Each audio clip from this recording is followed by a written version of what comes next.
नमस्कार। आर्य राष्ट्रीय बैंड में आप लोगों का स्वागत है।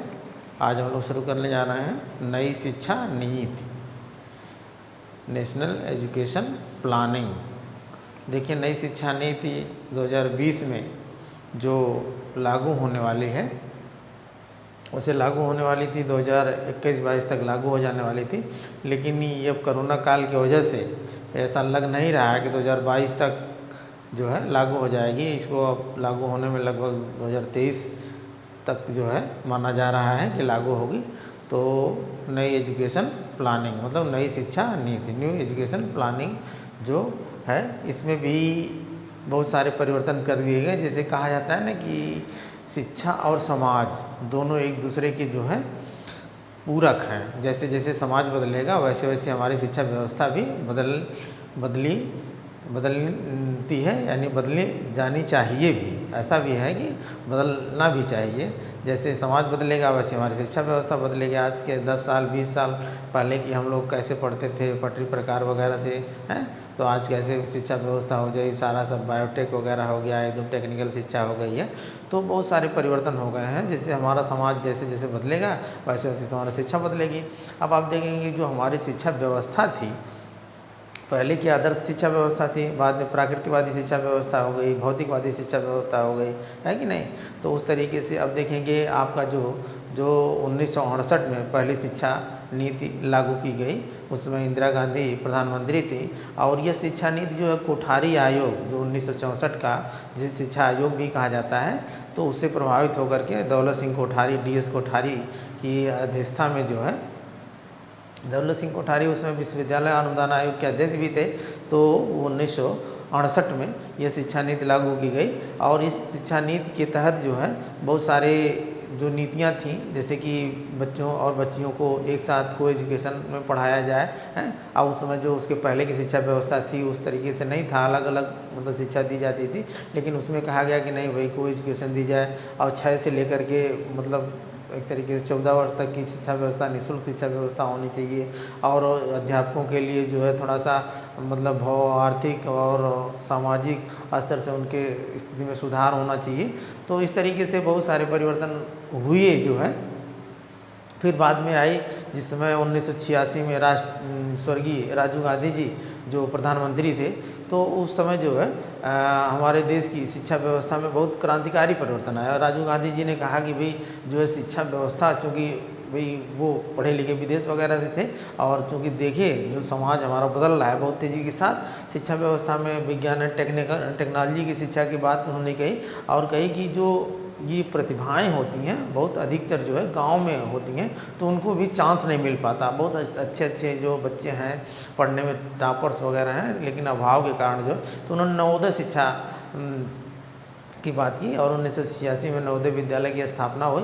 और जो 75% जो ग्रामीण बच्चे थे उनकी टेस्ट वगैरह के माध्यम से लेकर के जो है उनको फ्री, यानी कक्षा 6 से लेकर के 12 तक जो है फ्री नवोदय विद्यालय, हर जिले में एक नवोदय विद्यालय स्थापित किया गया।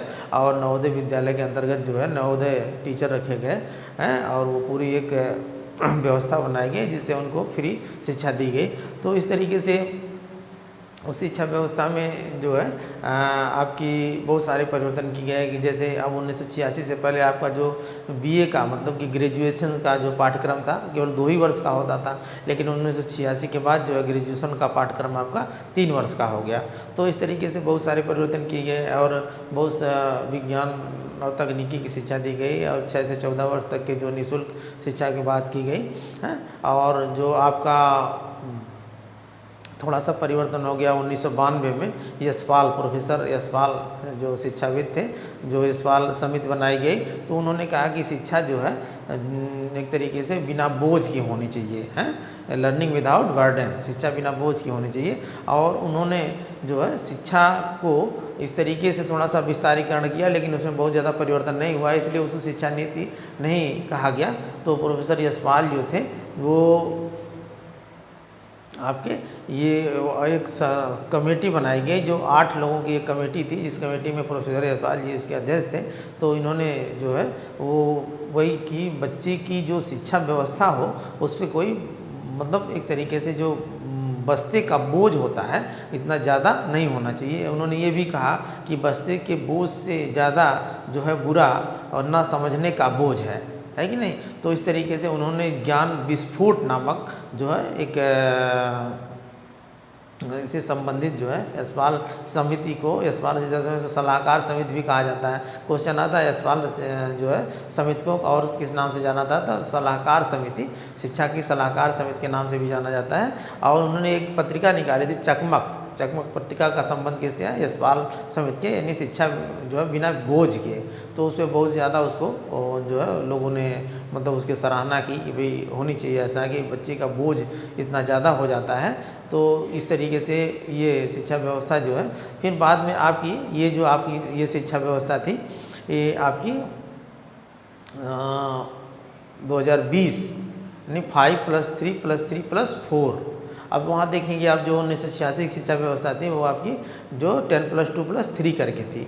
अब इसमें भी आप देखेंगे बहुत सारा परिवर्तन हो रहा है, होने वाला भी है, होना चाहिए भी है। समाज जैसे जैसे बदल रहा है, जैसे जैसे हम इस वर्तमान परिदृश्य को देख रहे हैं, अपने आधुनिक परिस्थितियों को देख रहे हैं, यहाँ देश विदेश की बातें सोच रहे हैं, नई नई टेक्नोलॉजियाँ हो रही हैं, नए नए परिदृश्य हो रहे हैं, बच्चों का दिमाग भी उसी तरीके से विकसित हो रहा है। भाई देख रहे हैं आप कि हमारा जो आबादी बढ़ती जा रही है लेकिन क्षेत्रफल थोड़ा बढ़ रहा है। अगर ये नए नए परिवर्तन नहीं होते, चाहे आप कृषि क्रांति देख लें, चाहे आप विज्ञान तकनीकी में देख लें, चाहे आप किसी भी क्षेत्र में देख लें, अगर ये परिवर्तन नहीं होता तो ये परिवर्तन ना होता तो पता चलता कि लोग खाने के अभाव में मर जाते। लेकिन इस तरीके से जब नए नए रिसर्च हो रहे हैं, चाहे कृषि में हो जाए, चाहे मेडिकल साइंस हो जाए, चाहे आपकी शिक्षा की तकनीकी में हो जाए, भाई शिक्षा तो सभी जो है विकास की जड़ है। तो शिक्षा में परिवर्तन होगा तभी ये एग्रीकल्चर में भी परिवर्तन होगा, मेडिसिन वगैरह में भी परिवर्तन होगा और सारी व्यवस्था में भी परिवर्तन होगा।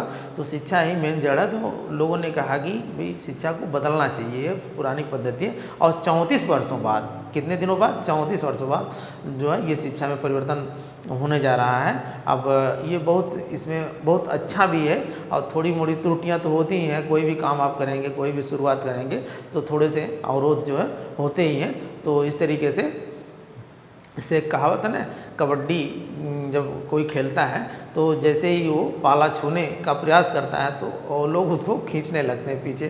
तो इस तरीके से बहुत सारी अच्छाइयाँ हैं इसमें, लेकिन कुछ डिमेरिट्स वगैरह भी हैं। तो धीरे धीरे वो भी समाप्त हो जाएगी।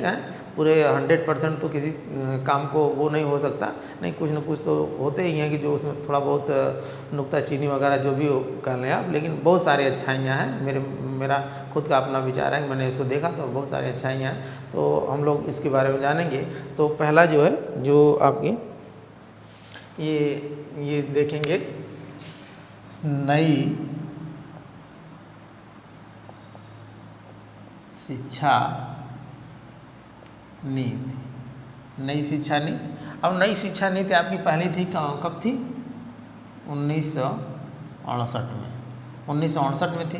फिर कब थी, 1986 में थी, 1986 में थी। और इसी में थोड़ा सा जो है आपका मान लीजिए यहाँ देख लेते हैं 1992 में थोड़ा सा जो है परिवर्तन यशपाल समिति के द्वारा जो है, प्रोफेसर यशपाल समिति के द्वारा जो किया गया। और फिर आपकी 2020 में ये आपकी है। तो ये जो आपकी शिक्षा नीति थी 10+2+3 थी। और ये जो आपकी है 5+3+3+4 है। ये आपका बड़ा इम्पॉर्टेंट है। तो इस तरीके से अब ये जो आपका ये 1968 की, मान लीजिए यहाँ हम लोग थोड़ा सा देख लेते हैं। 1968 की जो शिक्षा नीति थी इसमें कौन थी, श्रीमती इंदिरा गांधी थी। श्रीमती इंदिरा गांधी के कार्यकाल में ये शिक्षा नीति पास की गई।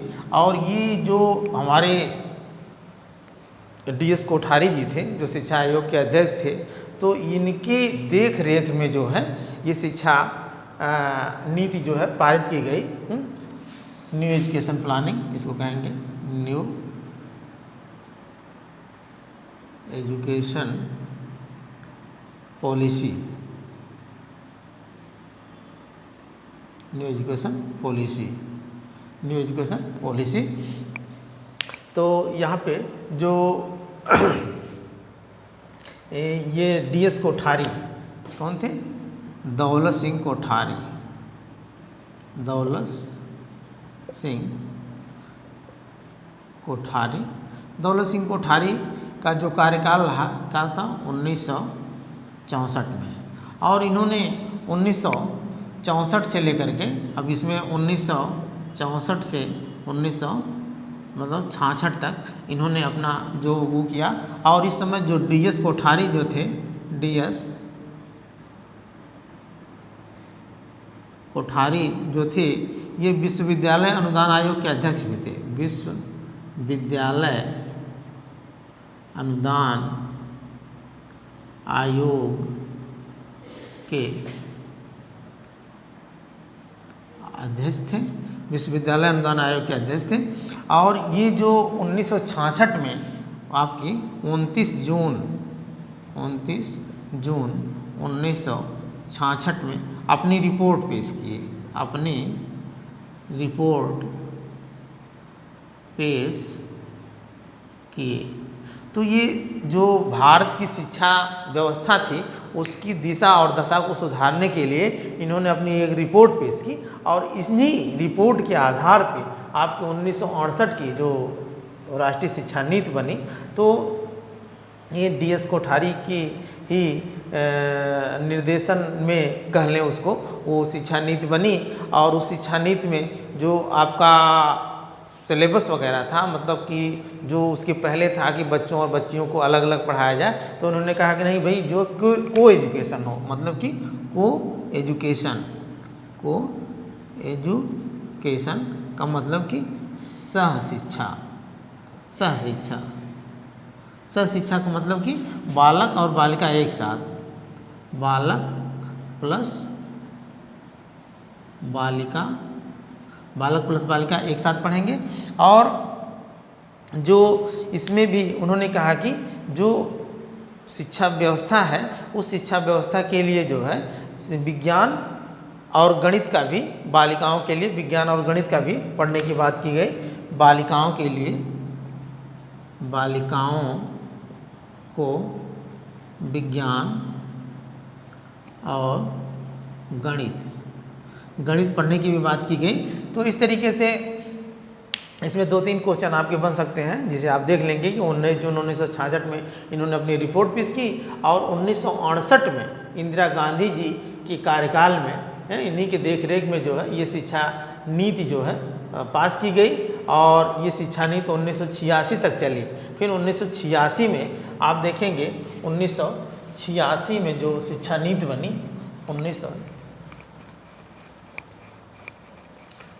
थोड़ा हम लोग देखते चलते हैं, जहाँ से क्वेश्चन आपके पुटअप होंगे, मेन टॉपिक वहीं से हम लोग देखते चलते हैं। और फिर हम लोग मेन टॉपिक हमारा है जो नई शिक्षा नीति 2020, तो थोड़ा सा इसको भी देख लेते हैं भाई, क्योंकि बेस को जब हम देखे रहेंगे तभी ना आगे बढ़ जाएंगे। कभी बेस से भी क्वेश्चन बन जाते हैं। तो 1986 नई शिक्षा नीति आपकी है, नई शिक्षा नीति या राष्ट्रीय शिक्षा नीति उसको कहेंगे, नीति या राष्ट्रीय शिक्षा नीति है, राष्ट्रीय शिक्षा नीति है, राष्ट्रीय शिक्षा नीति। तो ये क्या हुआ कि उस समय जो हमारे कौन थे, स्वर्गीय राजीव गांधी जी थे। और इनकी रिपोर्ट जब कब पेश की गई, इनकी रिपोर्ट जो है 24 जुलाई 1986 को पेश की गई। और इसमें इनका मेन फोकस था राजीव गांधी जी का, क्योंकि ये विदेश से पढ़े थे, तो इनका मेन फोकस था कि हमारा भारत देश जो है भाई विज्ञान के क्षेत्र में काफ़ी पीछे है। मतलब था तो आगे था, क्योंकि इंदिरा गांधी के समय में काफ़ी प्रगतियां हुई, बहुत सारे कृषि के क्षेत्र में हरित क्रांतियां वगैरह हुई, विदेश से अनाज वगैरह मंगाए गए और बहुत सारा परिवर्तन हुआ। लेकिन फिर भी मतलब तुलनात्मक इन्होंने अध्ययन किया, तो कहा कि जो और विदेशों की अपेक्षाकृत हमारा देश में इतने मतलब सब कुछ रहते हुए फिर भी हम लोग इतने पीछे क्यों हैं। तो इसका इन्होंने रीज़न निकाला कि हम लोग विज्ञान और तकनीकी में मतलब साइंस एंड टेक्नोलॉजी में काफ़ी पीछे हैं। तो इन्होंने साइंस एंड टेक्नोलॉजी की बात की, हर समय ये साइंस एंड टेक्नोलॉजी की बात करते थे और इनके समय में साइंस एंड टेक्नोलॉजी की काफ़ी इनकी सोच थी कि साइंस एंड टेक्नोलॉजी का काफ़ी परिवर्तन हो। और इन्होंने ग्रामीण बच्चों के लिए जो है नवोदय विद्यालय की स्थापना की। किसकी? नवोदय, नवोदय विद्यालय की स्थापना की, नवोदय विद्यालय की स्थापना की, जिसमें ग्रामीण के 75% प्रतिभाशाली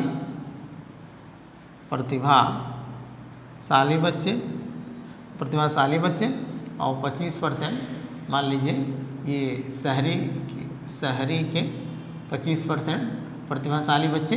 तो इसका एक रेशियो था। और नवोदय विद्यालय जो था आपका कक्षा 6 से लेकर के 12 तक के लिए निःशुल्क शिक्षा थी। कौन सी शिक्षा थी? निःशुल्क शिक्षा दी जाती थी, वहीं रहना पड़ता था। देख रहे हैं आप लोग नवोदय विद्यालय वगैरह तो हर जिले में खुले हुए हैं। तो इस तरीके से, और इनके पहले जो आपका अब यहाँ से जो आपका मतलब ग्रेजुएशन का कोर्स था,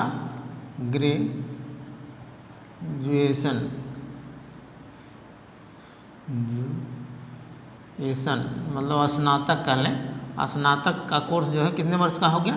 3 वर्ष का हो गया। 3 वर्ष का हो गया। तो यहाँ से और जो आपकी शिक्षा व्यवस्था थी मतलब 6 से लेकर के 14 वर्ष तक जो है निःशुल्क और अनिवार्य शिक्षा, मतलब निःशुल्क और अनिवार्य शिक्षा। और बच्चे का जो नामांकन होता था, बच्चे का एक तरीके से प्रवेश कह लें, प्रवेश 6 वर्ष के बाद ही होता था। 6 वर्ष के बाद होता था। कक्षा 1 में बच्चा जो है 6 वर्ष पूरा करने के बाद ही जाता था। तो इस तरीके से इसमें भी बहुत सारे चेंजेज हुए। फिर यही आप थोड़ा सा देख लेंगे, ये मतलब कि यशपाल समिति 1992 में यशपाल यानी वैज्ञानिक एवं शिक्षाविद प्रोफेसर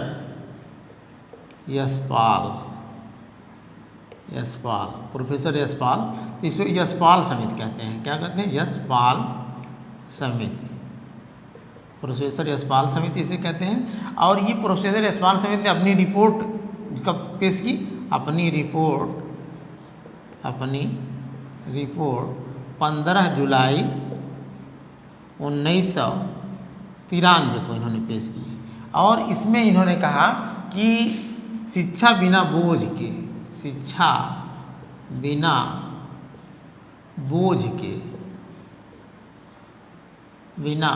के यानी लर्निंग विदाउट बर्डन। तो इनका ये कहना था। और इन्होंने एक पत्रिका निकाला था चकमक में, मतलब शिक्षा बिना बोझ के उनका जो लेख था, तो इस पर ये बहुत ज़्यादा वो हुआ। और इन्होंने ज्ञान विस्फोट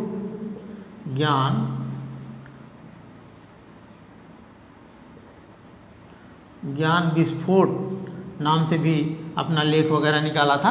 तो इस तरीके से इनका ये था।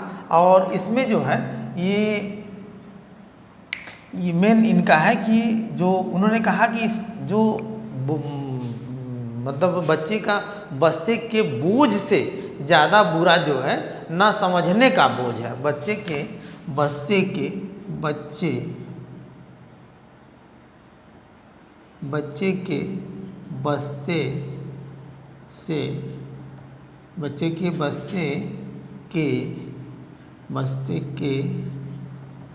बोझ से ज़्यादा बुरा ना का बोझ है। तो इस तरीके से आप देखेंगे, और ये इनका था, और इसको राष्ट्रीय सलाहकार समिति भी कहा गया। इसको जो यशपाल समिति को क्या कहा गया? यशपाल समिति, यशपाल समिति को आता है कभी कभी राष्ट्रीय सलाहकार समिति, याद रखेंगे आप, राष्ट्रीय सलाहकार समिति के नाम से भी इसको जाना गया। तो इस तरीके से यहाँ से भी थोड़ा बहुत क्वेश्चन वगैरह बन सकते हैं। और इसमें अब हम लोग जानेंगे, मेन हम लोगों का टॉपिक है जो आपकी 2020 जो इस समय हम लोगों का वर्तमान शिक्षा नीति के बारे में, और इनकी जो ये थी, ये आपकी ये 1986 वाली, ये 10+2+3, ये भी आप याद रखेंगे। और यही देखेंगे, चलते हैं हम आगे, फिर आप लोगों को थोड़ा सा उसमें भी डिस्कस हो जाएगा इसका। तो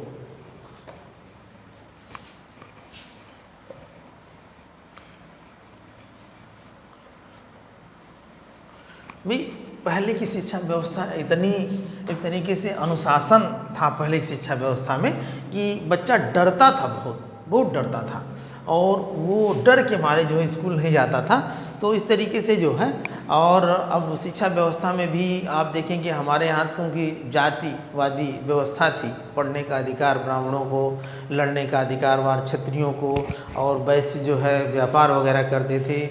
जो इस तरीके से अब ये टॉपिक नहीं है, लेकिन थोड़ी सी बात आती है तो बात निकल ही जाती है। तो जैसे 4 वर्ण बनाए गए थे, ब्राह्मण क्षत्रिय वैश्य शूद्र, और शूद्रों का जो है मतलब सेवा भाव का वो था। तो इस तरीके से अब वो आप देखेंगे कि जब अंग्रेज हमारे यहाँ आए तो अंग्रेज बहुत एक मुट्ठी भर थे, बहुत कम ही थे, बहुत थोड़ी सी मात्रा में थे, लेकिन हमारा समाज जो है बिखरा हुआ समाज था। जैसे किसी कहा जाता है ना, छोटे छोटे उदाहरणों से आप बच्चों को समझाते हैं कि एक आदमी था, उसके पास 4 बच्चे थे, लगड़ते झगड़ते थे, हर समय लड़ते थे। वो 4 लकड़ी मंगाया, चारों लकड़ी को एक में बांध करके कहा तोड़ो, तो नहीं तोड़ पाए, फिर अलग अलग करके तोड़ने के लिए कहा कि तोड़ दिए। तो उस तरीके से हमारे यहाँ भी जो वर्ण व्यवस्था थी बिखरे हुए थे। अगर अंग्रेज जो है इस तरीके से जब यहाँ आए, या तमाम मुग़ल वंश के या तमाम आक्रमणकारी आए हैं, तमाम वंश के लोग यहाँ आते रहे, लूटते रहे, और हमारा समाज चूँकि अपने एक तरीके से जो धर्म और उस व्यवस्था से इतना वो था इस तरीके से कि वो बस कि भैया तुम क्षत्रिय हो तो तुम ही केवल लड़ोगे, तुम ब्राह्मण हो तो तुम केवल पढ़ने का अधिकार है, तुम वैश्य हो तो तुम अपना बनियागिरी करो, तुम शूद्र हो तो केवल सेवा करो। तो इस तरीके से जो है ये व्यवस्था इतनी जटिल थी कि उसको तोड़ना बड़ा कठिन था। वही अंग्रेज आए तो बहुत सारी चीज़ें अगर यहाँ से ले गए तो बहुत सारी चीज़ें हमको दिए भी, लॉर्ड मैकाले वगैरह जो थे, और तमाम से अंग्रेजी शिक्षा नीतियाँ दिए हैं, IAS PCS वगैरह की परीक्षाएं जो आज हम लोग हो रही हैं यहाँ पे। तो इस तरीके से वो टॉपिक नहीं है। तो यहाँ देखेंगे कि जो आप लोगों की मतलब एक तरीके से हमारी नई शिक्षा न्यू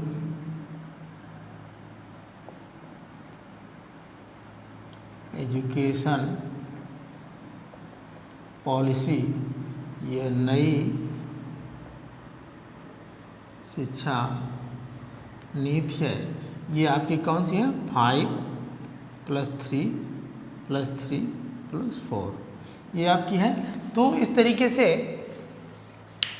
तो ये आप देखेंगे कि जो ये आपकी 5 है, इसमें अब देखेंगे कि न्यू एजुकेशन पॉलिसी जो है आपकी 2020 और ये लागू कब की गई थी, इसको आप देख लेंगे थोड़ा सा। लागू की गई थी मतलब कि लागू का मतलब कि इसका मसौदा तैयार कर दिया गया था। इसका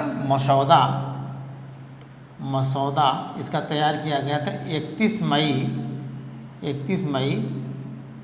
2019 को। ये इसको यहाँ पे याद रखेंगे, इसका मसौदा जो है तैयार कर दिया गया था 31 मई 2019 को।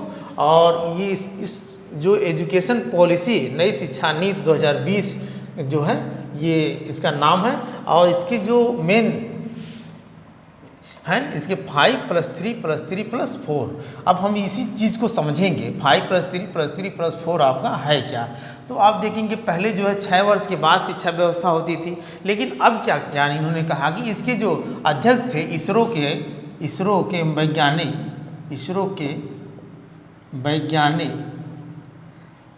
वैज्ञानिक के कस्तूरी रंगन यानी कृष्णा स्वामी कस्तूरी रंगन यानी कृष्णा स्वामी कस्तूरी रंगन इसके जो है अध्यक्ष हैं। और इसका जो मानव संसाधन विकास मंत्रालय मानव संसाधन विकास मंत्रालय का नाम बदल कर शिक्षा मंत्रालय कर दिया गया। शिक्षा मंत्रालय यानी MHRD को क्या कर दिया गया ME यानी मिनिस्ट्री ऑफ एजुकेशन कर दिया गया, यानी मिनिस्ट्री ऑफ जो है ह्यूमन रिसोर्स डेवलपमेंट को मिनिस्ट्री ऑफ एजुकेशन कर दिया गया। तो ये भी कभी कभी पूछता है। और इसमें अगर प्रथम जो हमारे शिक्षा मंत्रालय कौन होंगे, रमेश पोखरियाल हो जाएंगे। कौन हो जाएंगे, रमेश पोखरियाल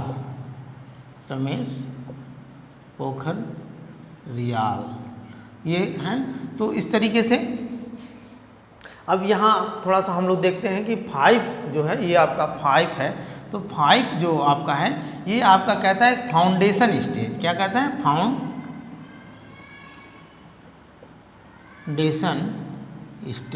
फाउंडेशन स्टेज। इसमें क्या है कि इन्होंने कहा कि बच्चे की शिक्षा जो है 3 वर्ष में ही शुरू हो जाएगी। शिक्षा जो है कब, 3 वर्ष से 3 वर्ष से शुरू हो जाएगी।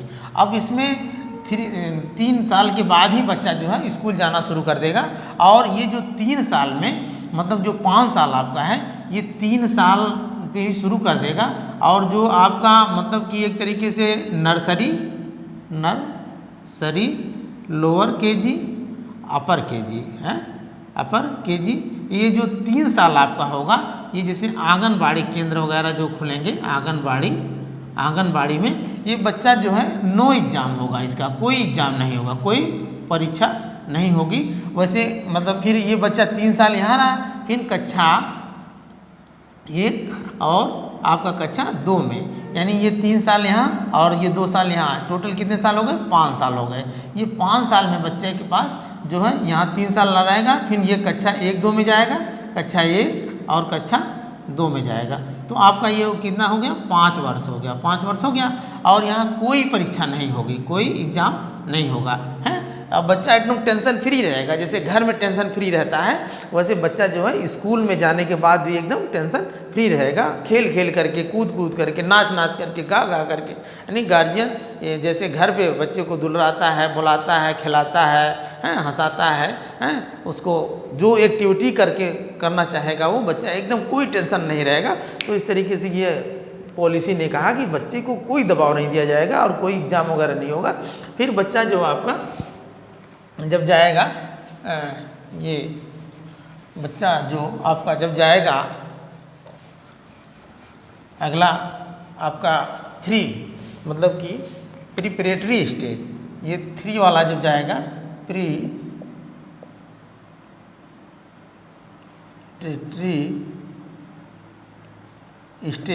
प्रिपरेटरी स्टेज में ये बच्चा जो है जैसे अब ये कक्षा 3, 4 और 5, ये 3, 4 और 5 में कक्षा जाएगा।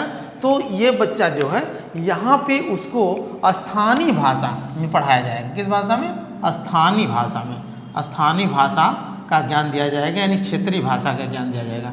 इन समिति का ये मानना है कि जब बच्चा स्थानीय भाषा या क्षेत्रीय भाषा में पढ़ेगा तो उसे जल्दी लर्न होगा, जल्दी वो सीखेगा। भाई चीज़ में वो खेल रहा है, जिस लैंग्वेज में वो बोल रहा है, माँ बाप से कर रहा है, घर परिवार में टच कर रहा है, तो उस भाषा में जब वो बच्चे को सिखाया जाएगा, पढ़ाया जाएगा, बुलाया जाएगा, तो बच्चा जो है स्थानीय भाषा में पढ़े और इंग्लिश की शिक्षा बाध्य नहीं होगी। मतलब इंग्लिश एजुकेशन जो है कंपलसरी नहीं होगी, नॉट कंपलसरी, नॉट कंपलसरी,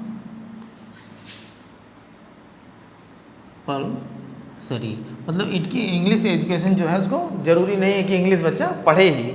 और स्थानीय भाषा मान लीजिए अगर महाराष्ट्र का तो मराठी में पढ़ेगा, गुजरात का तो गुजराती में पढ़ेगा, हैं, बिहार का तो बिहारी लैंग्वेज रहेगी, साउथ का है तो दक्षिण भारत तेलुगु तमिल वगैरह जो भी कन्नड़ वगैरह में पढ़ेगा।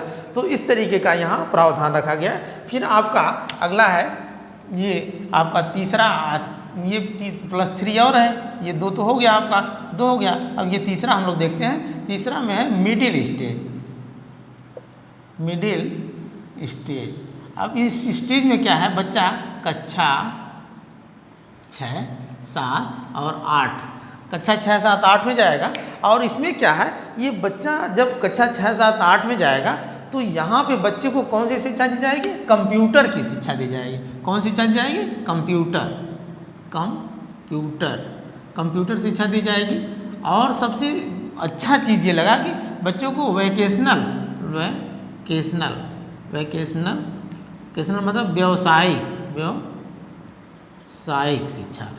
एक तरीके से अगर बच्चा पढ़ रहा है, उसके साथ साथ बढ़ई का काम करना चाह रहा है, नाव का काम करना चाह रहा है, दर्जी का काम करना चाह रहा है, कंप्यूटर बनाने का काम करना चाह रहा है, लैपटॉप बनाने का काम करना चाह रहा है, मोबाइल बनाने का काम करना चाह रहा है, या किसी व्हीकल वगैरह जैसे हीरो होंडा हो गया, मारुति हो गई, या जो उसके दैनिक जीवन में उसके परिवेश में जो ज़रूरतें हैं उसको वो करना चाह रहा है, तो उसकी भी शिक्षा उसको दी जाएगी, ताकि वो बच्चा जो है अपने दैनिक जीवन की समस्याओं को जो है करने के लिए उस चीज़ में वो निपुण हो जाए। तो ये बहुत अच्छी प्लानिंग है कि कंप्यूटर का ज्ञान दिया जाए, कोडिंग वगैरह सिखाया जाए, वही कंप्यूटर सीख ले, वैकेशनल शिक्षा की ज्ञान दिया जाएगा, और उसको अपनी स्थानीय भाषा के साथ साथ जो है मतलब भारतीय भाषा का भी ज्ञान दिया जाएगा। मतलब कि एक तरीके से इंडियन लैंग्वेज यानी भारतीय भाषा, यानी भारतीय भाषा का ज्ञान, यानी रीजनल लैंग्वेज आप कह लें, रीजनल लैंग्वेज भी दिया जाएगा उसको। तो इस तरीके से यहाँ आप देख लिए इसको। अब हम लोग देखेंगे आपका कौन सा, ये आपकी 3 वाला भी हो गया आपका, इसको समझ ही रहे हैं आप लोग 3 वाला। और देखेंगे ये आप प्लस का 4 है, ये +4 थोड़ा सा देखते हैं कि +4 में क्या है। अब यहाँ देखेंगे पहले जो हम लोगों का शिक्षा व्यवस्था थी, अब 2001 से पहले जो शिक्षा व्यवस्था थी, तो हम लोगों का जो साइंस और आर्ट का स्ट्रीम वगैरह था, उसमें क्या होता था कि 8 पास करने के बाद ही बच्चे को साइंस लेना है कि आर्ट लेना है कि कॉमर्स लेना है, वो चेंज हो जाता था। अब यहाँ पे देखेंगे ये वाला आपका आ रहा है, ये तो ये 4 वाला है, तो 4 में जाएगा बच्चा, तो कक्षा 9, 10, 11 और 12, इसलिए 4 है ना, 1, 2, 3, 4। तो यहाँ देखेंगे कि बच्चा जो जब यहाँ जाएगा तो इसमें बच्चे का जो है कोई स्ट्रीम नहीं रहेगा, चाहे वो कला भी लेना चाह रहा है, साइंस भी लेना चाह रहा है, कॉमर्स भी लेना चाह रहा है, तो इस तरीके से बच्चा जो कुछ भी लेना चाह रहा है। और इसकी परीक्षाएं जो है यानी नो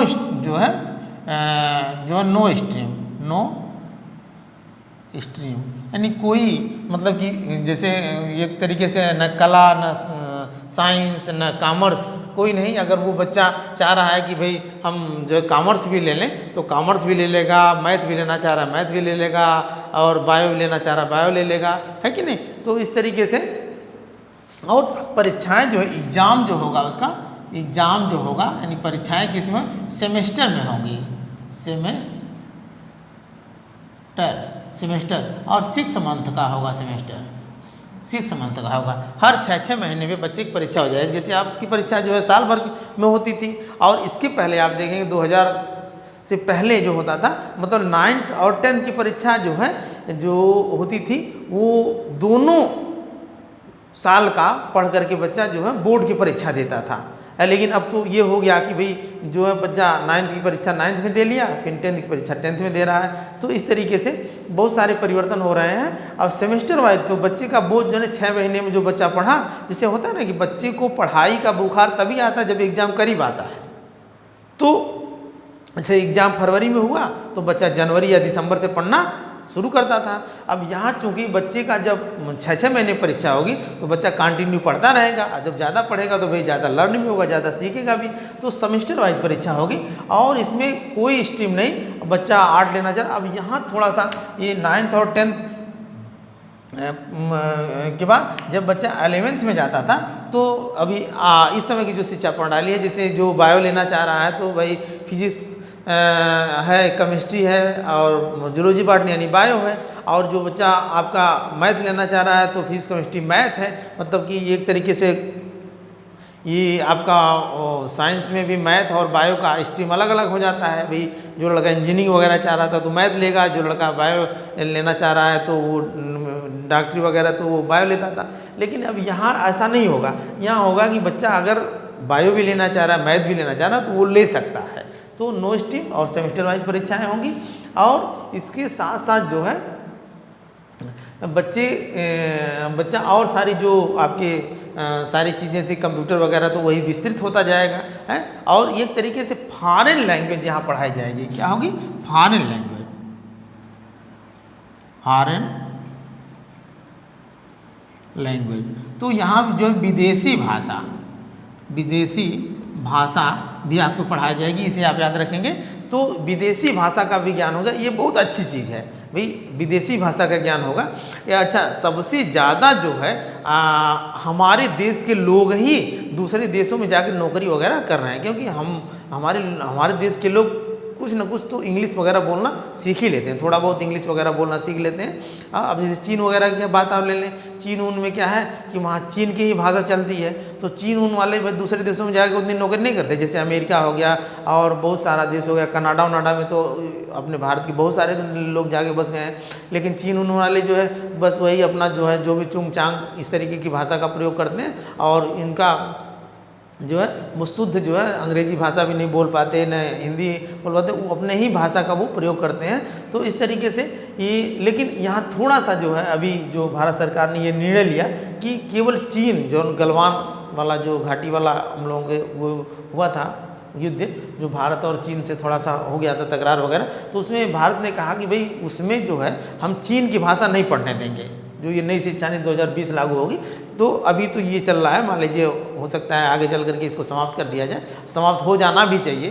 भाई रविन्द्रनाथ टैगोर ने कहा था ना, वसुधैव कुटुम्बकम की बात किया था कि पूरे संसार को अपना परिवार माना जाए। थोड़ा थोड़ा कहीं ना कहीं तकरार है किसी किसी मैटर पे लेके, पाकिस्तान को लेकर के, चाहे चीन को लेकर के, चाहे बहुत सारे देश हैं जैसे रूस है, अमेरिका में नहीं पढ़ रही है, लेकिन फिर किसी मुद्दे पे पढ़ अच्छा भी होता है। कहीं न किसी देश के साथ जब कुछ होता है तो सभी लोग एक हो जाते हैं, यानी नहीं कहते समस्या आती है तो संगठन भी बन जाता है। तो ऐसा नहीं होना चाहिए। मुझे पूरा विश्वास है कि हमारा भारत सरकार भी इस चीज़ को निगलेक्ट कर देगा, फिर चीन की भी भाषा लोग पढ़ने लगेंगे। इंडियन भाई पढ़ेंगे तभी ना, वहाँ के बिजनेस वगैरह है, वहाँ की सारी चीज़ें हैं, हम समझेंगे, जाएँगे आएँगे रहेंगे, वहाँ के लोग यहाँ आते हैं, वहाँ के लोग भाई टूरिस्टों वगैरह से तो भी भारत को बहुत सारा लाभ होता है। आप देख लें जितने बड़े बड़े पर्यटक स्थल हैं, बड़े बड़े धार्मिक स्थल हैं, जैसे आपके चीन है, जापान है, कंबोडिया है, जावा, सुमंत्रा, बौद्धिस्ट लोग आते हैं यहाँ पे, आपके सारनाथ वगैरह, बोध गया, कुशीनगर हैं, कौशाम्बी वगैरह और श्रावस्ती वगैरह, और इस तरीके से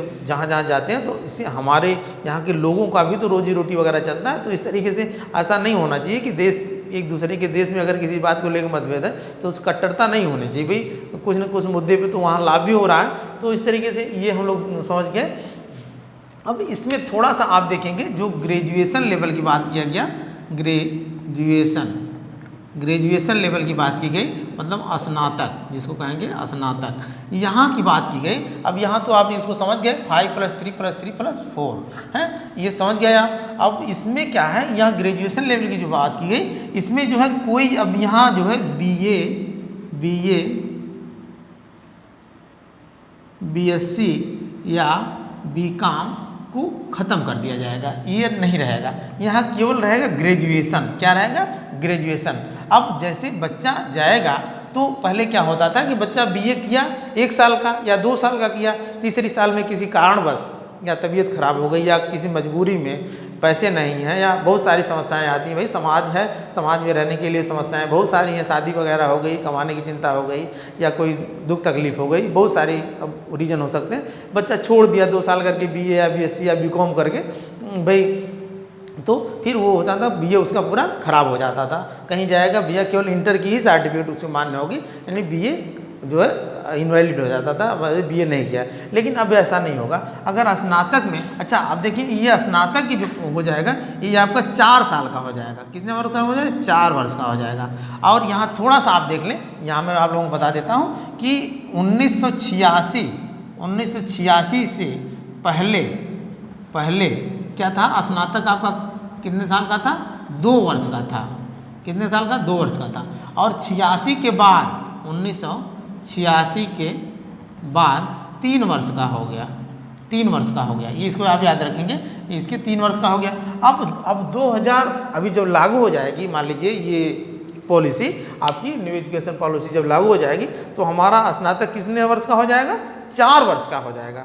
अब इसमें देखेंगे अगर लड़का 1 साल ग्रेजुएशन किया तो मतलब पहले साल में अगर फर्स्ट ईयर मान लीजिए, आप यहाँ देखते हैं अगर 1 साल किया तो मान लीजिए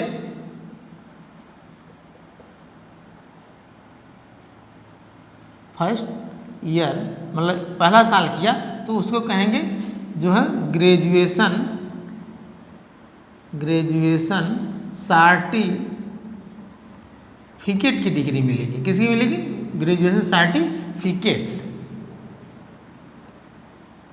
सर्टिफिकेट। तो इसको स्नातक सर्टिफिकेट कहेंगे, स्नातक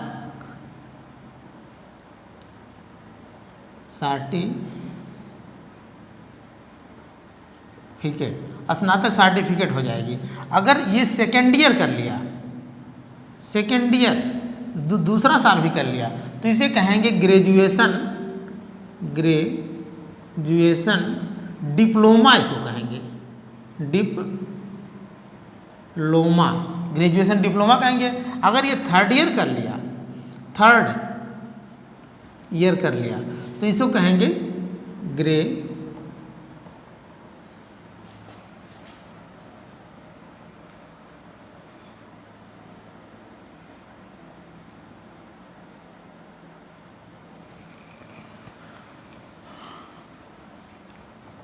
यहाँ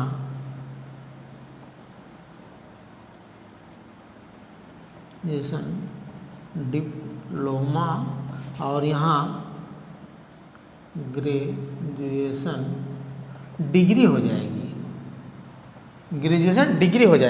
अगर ये 4th ईयर कर लिया तो ये हो जाएगा ग्रेजुएशन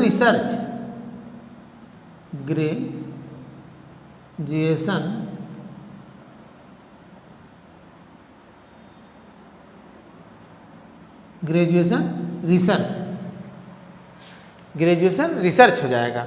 तो अब यहाँ क्या है कि 1 साल का भी करके वो सर्टिफिकेट ले सकता है, 2 साल का करके ये डिप्लोमा ले सकता है, 3 साल का करके वो डिग्री ले सकता है और 4 साल का करके वो रिसर्च ले सकता है। अब अगर 1 साल करके 2 साल छोड़ दिया तो उसको फिर ग्रेजुएशन फर्स्ट ईयर नहीं करना होगा, फिर वो 2 साल या 3 साल या 4 साल छोड़कर कमाने चला गया है, किसी कारणवश छोड़ दिया परीक्षा, तो दूसरे में आकर के दूसरे जो है ग्रेजुएशन सेकेंड ईयर में एडमिशन ले सकता है। अगर वो 2 साल करके छोड़ दिया तो उसको डिप्लोमा की डिग्री मिल जाएगी, यानी डिप्लोमा के साथ एक डिप्लोमा का प्रमाण पत्र मिल जाएगा। और वो फिर आकर के अगर 2-3 साल 4 साल 10 साल के बाद उसका मन कर रहा है कि फिर पढ़ा जाए तो थर्ड ईयर में एडमिशन ले लेगा तो उसको डिग्री मिल जाएगी। और इस तरीके से ये उसके बीच में पहले क्या होता था, छोड़ देने के बाद वो ख़त्म हो जाती थी, लेकिन अब ये ख़त्म नहीं होगा। तो इस तरीके से ये आपका ग्रेजुएशन हो जाएगा। अगर यहाँ थोड़ा सा आप देखेंगे, अगर यहाँ बच्चा जो है अब क्या कर रहा है कि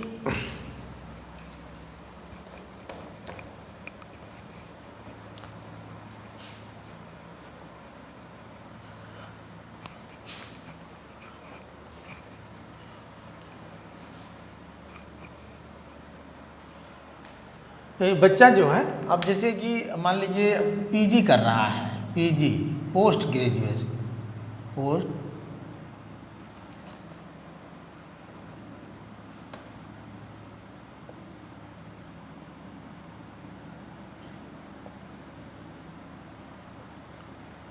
पोस्ट ग्रेजुएट कर रहा है, तो अगर मान लीजिए बच्चा जो है यहाँ मान लीजिए ग्रेजुएट अगर 3 साल का किया है, ग्रेजुएट अगर 3 साल का किया है, तो उसको पोस्ट ग्रेजुएट कै साल का करना होगा? 2 साल का करना होगा। कै साल का करना होगा? 2 साल का करना होगा। तो पोस्ट ग्रेजुएट अगर 3 साल का किया है तो पीजी यानी पीजी जो है कै साल का करना होगा? 2 ईयर का करना होगा, है मान लीजिए। और अगर मान लीजिए वो ग्रेजुएशन आपका कै साल का किया है? 4 साल का किया है। 4 साल का किया है तो पीजी उसका क्या हो जाएगा? पोस्ट ग्रेजुएशन 1 ही साल का करना होगा। तो इसमें जो है अब इसको कहा जाएगा कि पोस्ट ग्रेजुएशन जो है 1 साल या 2 साल दोनों का हो सकता है। 1 साल या 2 साल का दोनों का हो सकता है, ठीक है। तो इस तरीके से और थोड़ा सा इसमें देखेंगे जो आपका एमफिल था, इसको इसमें ख़त्म कर दिया गया है और जो है पीएचडी की जो डिग्री होगी ये आपकी 4 साल की हो जाएगी, 4 साल की हो जाएगी। तो ये रिसर्च वगैरह का है, अब आगे बहुत सारे इसमें होंगे परिवर्तन, तो देखा जाएगा। फिलहाल इतने ही क्वेश्चन आपके बनेंगे, तो यहाँ से आप देख लेंगे। और अब देखिए भाई, शिक्षा के क्षेत्र में जो शिक्षक है उसकी मेन भूमिका है, शिक्षक की तो शिक्षा देगा, लेकिन उसकी बात लोगों का कहना है कि जो बीएड वगैरह होंगे, जो डीएलएड वगैरह होंगे, ये आपके 4 साल के हो जाएंगे। और इसमें जो है आपके इंटर के बाद आपका जो बीएड होगा, ये इंटर के बाद होगा, ये 4 साल का होगा। कै साल